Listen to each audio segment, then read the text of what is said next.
మే నెలాఖరులోనే ఋతుపవనాలు వచ్చినట్లే వచ్చి ముఖం చాటేశాయి. మొదట్లో ఊరించిన వర్షాలు జాడ లేకుండా పోయాయి. తొలకరి మొదలైన చినుకు తడి కరువైంది. దీంతో వరుణుడి కరుణ కోసం అన్నదాతలు అనేక రకాల పూజలు నిర్వహిస్తున్నారు. కరీంనగర్ జిల్లాలో వానదేవుణ్ణి ప్రసన్నం చేసుకునేందుకు అనాదిగా వస్తున్న ఆచారాలను ఇప్పుడు అమలు చేస్తున్నారు. ఉమ్మడి కరీంనగర్ జిల్లాలో మే నెలలో అక్కడక్కడ ఓ మోస్తరు వర్షాలు కురవడంతో విత్తనాలు వేశారు కొందరు రైతులు. మృగశిర కార్తె ముగిసి ఆరుద్ర వచ్చినా వర్షాలు లేక విత్తిన విత్తనాలు మొలకెత్తడం లేదు.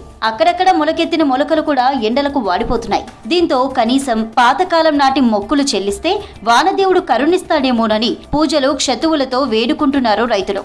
కప్పలకు పెళ్లి చేసి వానలు కురవాలని వేడుకుంటున్నారు. కొత్తపల్లి మండల కేంద్రంలో రైతులందరూ సమిష్టిగా దేవాలయాల్లో దేవుళ్ల విగ్రహాలకు పూజలు చేసి జలాభిషేకం చేశారు. కప్పల పెళ్లి చేసి డప్పు చప్పులతో ఊరేగించారు. ఊరి నడిబొడ్డున ఉన్న బొడ్రాయికి పూజలు చేశారు.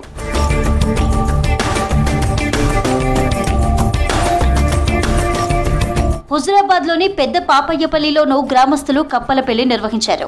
కప్పలకు పసుపు రాసి మంగళసూత్రం కట్టి నాగలికి ఉపయోగించే కానికి కప్పలు కట్టి గ్రామంలో ఊరేగించారు. ప్రతి ఇంటి గడప వద్దకు కప్పలను తీసుకువెళ్తే ఆ ఇంటి వాళ్లు కానిపై నీళ్లు పోసి ప్రత్యేక పూజలు చేశారు.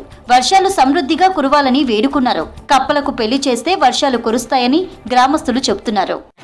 వర్షాల గురించి మొదలు వర్షం పడ్డాయని అందరు ఇత్తనాలు పెట్టిరు. ఇతరాల వరకు వర్షమైన అప్లైన్ పెట్టి అన్ని మొలకలన్నీ మారిపోతున్నాయి. అందువిషయంగా మేము దేవుని మీద భారం వేసుకొని దేవుని మీద నీళ్లు మోసి కప్పతల్లు ఆడి భగవంతుని మీద ఆన రావాలని అందరూ క్షమాపణ కోరుతున్నాము. అన్ని శరీరాన్ని ఎండిపోతున్నాయి. భగవంతుని మీద మా ఇళ్ళమై ఇప్పటికైనా శిల్పులు పడాలని మేము అతి పరంగా కోరుతున్నాము.